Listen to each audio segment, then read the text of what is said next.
ఆడపిల్లకి ఉసురు కాదా? విడగొడతావా నీ పరపతిని ఉపయోగించి? డబ్బులు తీసుకోమని చెప్తావా? అబార్షన్ చేయించుకోమని చెప్తావా?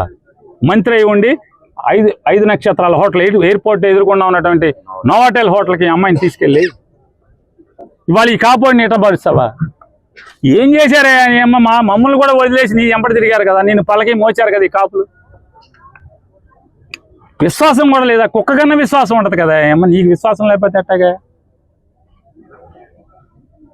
సిగ్గు శరం లేదు, విశ్వాసం ఉండాలి కదా మనిషి జన్మ ఎత్తాక. నీకు మాత్రం హెచ్చరిక చేస్తున్నా, గుర్తుపెట్టుకో. ఇవాళ బాబీ గాడికి, కుమ్మర్లకి, తూర్పు కాపులకి, అలాగే ఈ తోట ఈ శ్రీపతి వెంకటజలానికి, అలాగే బందర్లో ఉన్నటువంటి బడ్డీ కొట్లో ఉన్నటువంటి ప్రతి ఒక్క జీవితాన్ని కూలదోశావు. వాళ్ళందరి జీవితాల్లో గుణపం దింపితే, ప్రొక్లైన్ దింపితే, జేసీపీ దింపితే ఎంత నొప్పి కలుగుతుందో ఆ నొప్పి అంతా నీకు చూపించబోతే పేరుని కృష్ణమూర్తి కొడుకే కాదు.